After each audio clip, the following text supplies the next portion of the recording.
నువ్వు నూరుతున్నప్పుడు బయట తోటి చెమట నువ్వు తుడుచుకున్నప్పుడు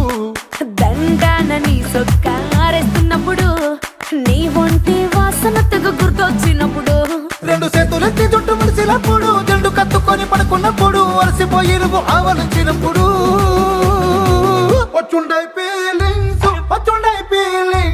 వచ్చి వచ్చి చంపేస్తుండై